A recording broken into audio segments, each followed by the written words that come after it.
Hi viewers, welcome to Telugubadi YouTube channel. ఈరోజు మనం stock మార్కెట్లో ఇన్వెస్ట్ చేయాలంటే ఏమేం కావాలి, అసలు ఎలా ఇన్వెస్ట్ చేయాలో తెలుసుకుందాం. ముందుగా బ్యాంక్ అకౌంట్.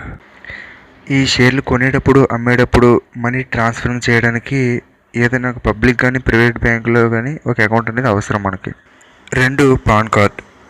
ఈ పాన్ కార్డ్ అంటే పర్మనెంట్ అకౌంట్ నెంబర్.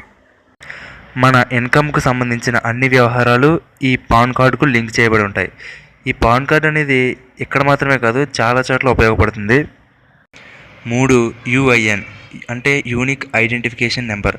ఇది కేవలం ₹1,00,000 మించి ఇన్వెస్ట్ చేసే వరకు మాత్రమే ఇది కావాలి. ₹1,00,000 లోపు అయితే ఇది అవసరం లేదు.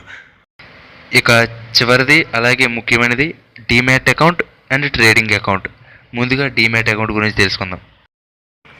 To hold the shares in electronic form and to eliminate the need of physical certificates.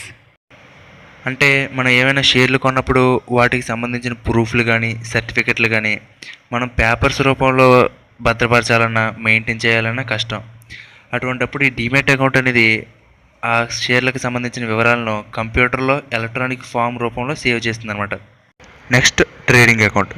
మనం షేర్ మార్కెట్లో ఏవైనా షేర్లు కొనాలన్నా అమ్మాలన్నా ఈ ట్రేడింగ్ అకౌంట్ ద్వారానే మనం కొనడం కానీ అమ్మడం కానీ జరుగుతూ ఉంటుంది. చివరగా ఈ bank account, trading account, demat account ఈ మూడింటిని కలిపి 3-in-1 అకౌంట్ అని అంటారు. ఐసిఐసిఐ, కోటక్ మహీంద్రా, ఎస్బీఐ వంటి కొన్ని బ్యాంకుల్లో ఈ 3-in-1 అకౌంట్ను పొందే ఫెసిలిటీ ఉంది. మీకు ఆన్లైన్ మీద కొద్దిగా అవగాహన ఉంటే ఈ 3-in-1 అకౌంట్ తీసుకుని మీకు మీరే సులభంగా ఆన్లైన్లో ట్రేడింగ్ చేసుకోవచ్చు. ఒకవేళ మీకు కంప్యూటర్ గురించి తెలియకపోతే బయట స్టాక్ బ్రోకర్స్ ఉంటారు. మీకు నమ్మకం ఉన్న ఒక మంచి స్టాక్ బ్రోకర్ ద్వారా మీరు ఈ ట్రేడింగ్ అనేది చేయవచ్చు. మీరు ఏదైనా ఒక షేర్ను కొనాలని కానీ అమ్మాలని కానీ అనిపించినప్పుడు ఈ స్టాక్ బ్రోకర్కు ఫోన్ చేసి చెప్తే మీ తరపున అతను ఆ షేర్ను కొనడం కానీ అమ్మడం కానీ జరుగుతుంది. ఓకే వ్యూయర్స్, ఈరోజు మనం స్టాక్ మార్కెట్లోకి ఎలా ప్రవేశించాలో తెలుసుకున్నాం. ఈ వీడియో కనుక మీకు నచ్చినట్టయితే లైక్ చేయండి, అలాగే షేర్ చేయండి.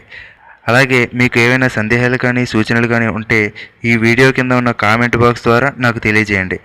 ఎప్పటికప్పుడు ఈ వీడియోలను మిస్ కాకుండా చూడాలనుకుంటే వెంటనే తెలుగుబడి యూట్యూబ్ ఛానల్కు సబ్స్క్రైబ్ అవ్వండి. Thank you very much.